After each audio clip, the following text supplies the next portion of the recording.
Subscribe करिए हमारे channel target UP TET CTET को और बेल आइकन को दबाइए।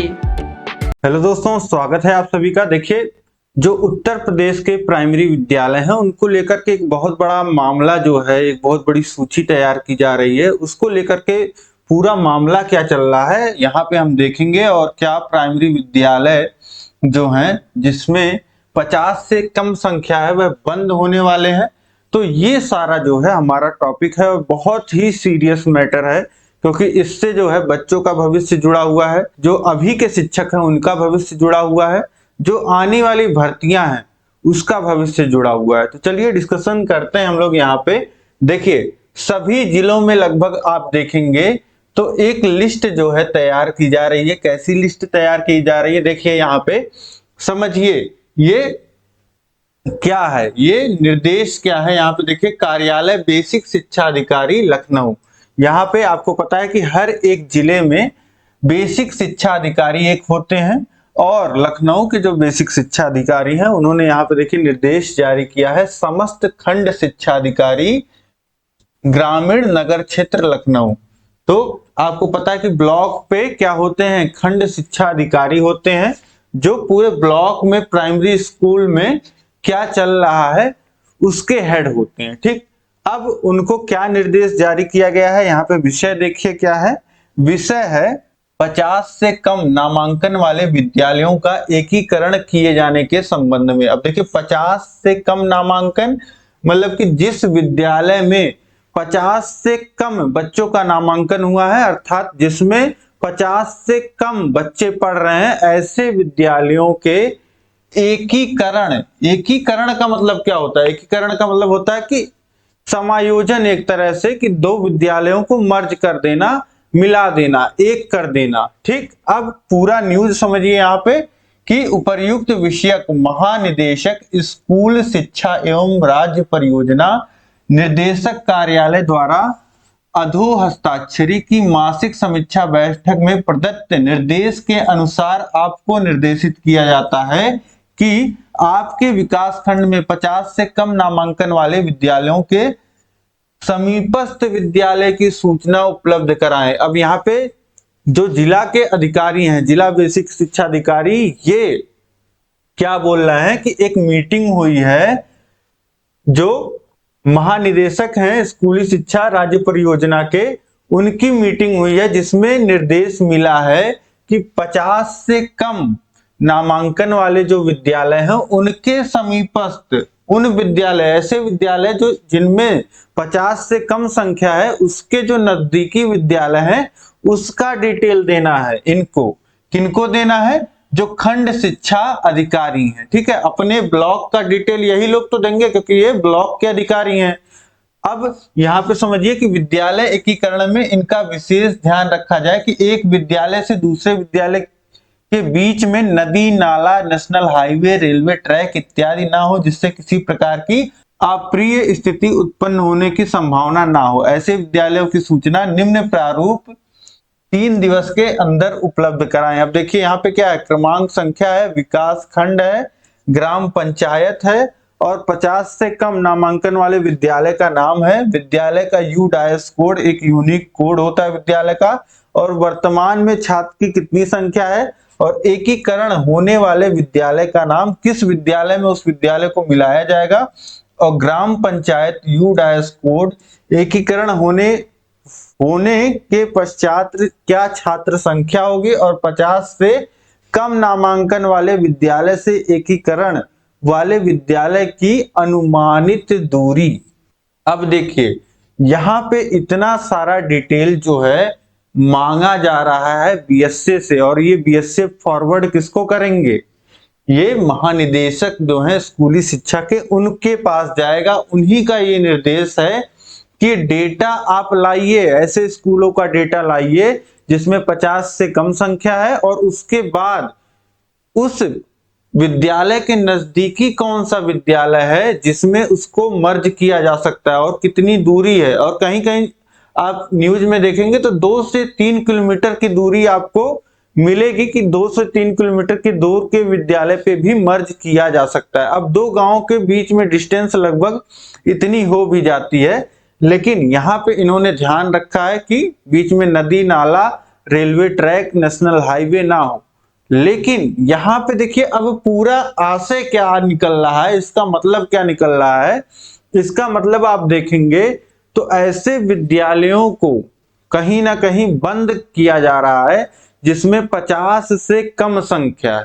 ठीक, ये तो उसी दिशा में कार्य हो रहा है ना, आपको दिख रहा है साफ साफ कि किस तरीके से डेटा को यहाँ पे तैयार किया जा रहा है। यहाँ पे देखिए सिग्नेचर है जिला बेसिक शिक्षा अधिकारी लखनऊ श्री राम प्रवेश जी हैं और ये सभी को सूचना दी गई है।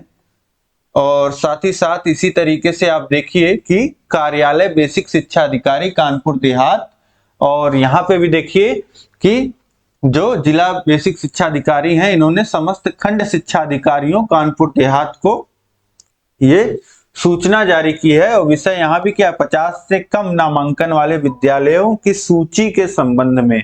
अब यहाँ पे देखिए इन्होंने एक संख्या जारी की है, इसको भी हम पढ़ लेते हैं। देखिए, राज्य परियोजना निर्देशक लखनऊ द्वारा आयोजित समीक्षा बैठक में महानिदेशक महोदया द्वारा जनपद में 50 से कम नामांकन वाले विद्यालय के निकटस्थ विद्यालयों का विवरण तैयार करने हेतु निर्देशित किया गया था। तदक्रम में राज्य परियोजना द्वारा प्रेषित सूची का विश्लेषण करने पर संज्ञानित हुआ है कि कुल 850 विद्यालयों में 50 से कम नामांकन परिलक्षित हो रहा है, जिसका विवरण निम्नवत है। अब देखिए यहाँ पे ब्लॉक का नाम है, उस ब्लॉक में कितने प्राइमरी स्कूल ऐसे हैं जिसमें 50 से जो है वह कम संख्या है, और अपर प्राइमरी भी इसमें, यहाँ पे तो अपर प्राइमरी का भी इन्होंने लिस्ट दे दिया है। और कंपोजिट विद्यालय ऐसे जहां पे प्राइमरी और अपर प्राइमरी एक साथ चलते हैं। ठीक, और यहाँ पे इन्होंने ब्लॉक का टोटल किया है। और इसी तरीके से देखिए 10 ब्लॉक और 10 ब्लॉक का टोटल कितना है, 850 विद्यालय। अतः उक्त के संदर्भ में निर्देशित किया जाता है कि संलग्न सूची में अंकित विद्यालयों की नजदीकी विद्यालयों का विवरण निर्धारित प्रारूप पर अंकित करते हुए हार्ड एवं सॉफ्ट कॉपी एक्सेल सीट में आज ही अनिवार्य रूप से उपलब्ध कराना सुनिश्चित करें। ध्यान रहे कि नजदीकी विद्यालयों का विवरण देते हुए विद्यालय के बीच में कोई राजमार्ग, हाईवे या रेलवे वाहन ना पड़े।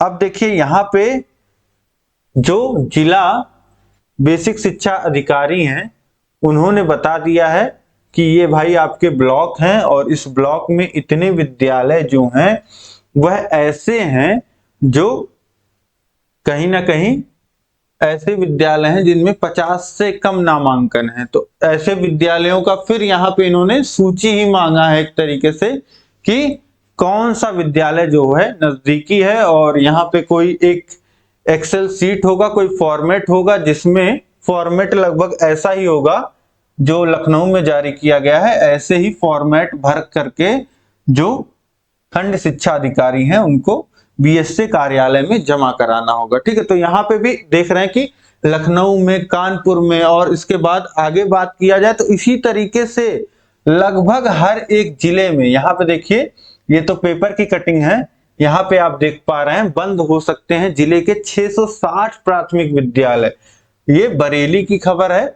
और इसी तरीके से हर एक जिले में जो 50 से कम जहां पे संख्या है उसके पास के विद्यालय की उसकी सूची, और जैसे आपने देखा डिटेल क्या क्या मांगा जा रहा है, पूरा डिटेल यही मांगा जा रहा है लगभग कि किस विकास खंड में है, किस जिले के किस विकास खंड में है, और ग्राम पंचायत कौन सी है, विद्यालय का नाम क्या है, यूडाइस कोड क्या है, कितने बच्चे पढ़ रहे हैं, और किस विद्यालय में कौन सा विद्यालय पास में है, किसमें जोड़ा जाएगा, वह किस ग्राम पंचायत में, उसका यूडाइस कोड कितना है, और जोड़ने के बाद दोनों विद्यालय जब जुड़ जाएंगे तो क्या संख्या हो जाएगी, और क्या दूरी है दोनों विद्यालयों के बीच की दूरी।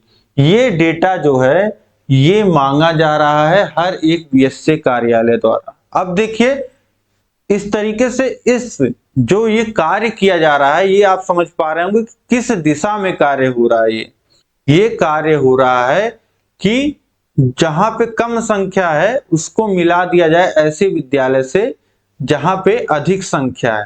ठीक, ऐसे में होगा क्या, इसका परिणाम क्या होगा आप सोचिए। धरातल पे अगर ऐसा होता है तो इसका परिणाम क्या होगा। जहां पे 50 से कम बच्चे हैं, 49 भी हैं, 40 हैं, 30 हैं, वो बच्चे, उस गांव का जो प्राथमिक विद्यालय है वह बंद हो जाएगा। प्राथमिक विद्यालय फिर जो 30 बच्चे हैं, 40 बच्चे हैं, वो जाएंगे जो नजदीक के 2-3 किलोमीटर अलग गांव में जो विद्यालय होगा।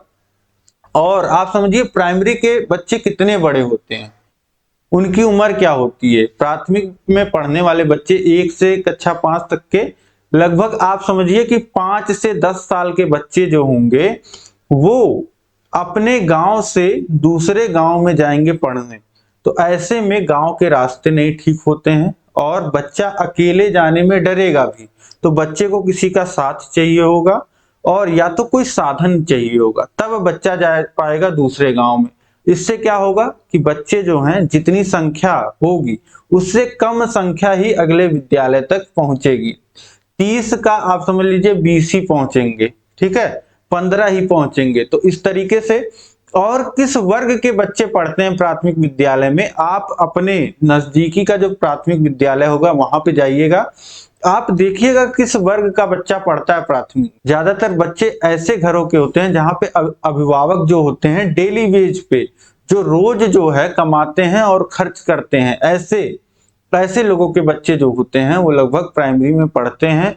मतलब जिसके पास प्राइवेट विद्यालयों की फीस जमा करने का पैसा नहीं होता है, वो मजबूरी में अपने बच्चे को प्राइमरी में भेजता है। क्योंकि पूरे जो है प्रदेश में माहौल लगभग यही बन गया है कि हम अपने बच्चे को प्राइवेट में पढ़ाएंगे। आप देखेंगे गांव के माहौल ऐसे हैं कि जिसके पास थोड़ा भी पैसा आता है वह अपने बच्चे को प्राइवेट विद्यालय में डाल देता है। और प्राइवेट विद्यालय वाले भी क्या करते हैं, प्राइवेट विद्यालय वाले भी आते हैं गांव-गांव, वो घूमते हैं और हर एक परिवार से मिलते हैं और पूरा कन्विंसिंग चलता है उनका कि बच्चा जो है हमारे विद्यालय में आकर के पढ़े।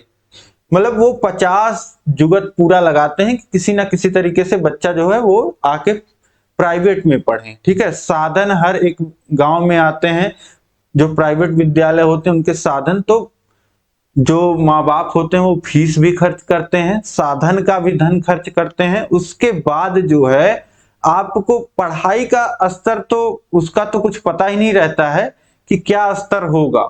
आपको प्राइमरी में टीचर मिल रहे हैं, इतने अच्छे क्वालिफाइड टीचर मिल रहे हैं, फिर भी आप ऐसा माहौल नहीं बना पा रहे हैं जिससे जो है नामांकन अधिक हो। देखिए किसकी जिम्मेदारी है, प्राइमरी शिक्षक पे ही पूरा हमेशा दामोदार जो है वो डाल दिया जाता है। प्राइमरी शिक्षक पे सरकार भी पूरा काम शिक्षक से लेना चाहती है। कहीं भी चुनाव ड्यूटी होता है और अपने विद्यालय का ही इतना काम होता है शिक्षक के पास, इतना डेटा उसको फिल करना होता है कि कागजी कार्रवाई इतनी होती है कि टीचर के पास खुद समय नहीं बचता है, ठीक है। और कन्विंसिंग के लिए भी टीचर जाते हैं, सरकारी विद्यालय के भी टीचर जाते हैं गांव-गांव में कि हमारे यहाँ बच्चों की संख्या बढ़े। लेकिन आज माहौल ही ऐसा हो गया है कि जो है संख्या जो है वो घटती जा रही है। अब देखिए सरकार हमेशा कहती है कि हम इतने लोगों को राशन दे रहे हैं, बहुत बड़ी संख्या में सरकार जो है आज के पता है आपको कि राशन वितरित कर रही है। अब राशन देखिए ऐसे लोगों को जिसको सरकार से लेकर के राशन खाना पड़ रहा है वो बहुत अधिक संख्या में लोग हैं। तो वो लोग बच्चों की फीस कैसे जमा करेंगे, उनके साधन का पैसा कैसे देंगे। ये प्राइमरी विद्यालय जब बंद हो जाएंगे तो बच्चा कैसे पढ़ने जाएगा, ये सोचिए आप कि गांव के जो गरीब के बच्चे हैं वो कैसे पढ़ेंगे। सबसे बड़ा मुद्दा तो ये है, ये इस पे तो कोई बात ही नहीं कर रहा है। एक बच्चे हैं जो आप लोग डीएलएड वाले हैं जो धरना दे रहे हैं, धरना प्रदर्शन कर रहे हैं शिक्षक भर्ती के लिए, लेकिन इसमें जिम्मेदारी किसकी है कि सरकारी विद्यालय जो हैं चलते रहें। जो एक शिक्षा का अधिकार है वो शिक्षा का अधिकार बच्चे को मिलता रहे।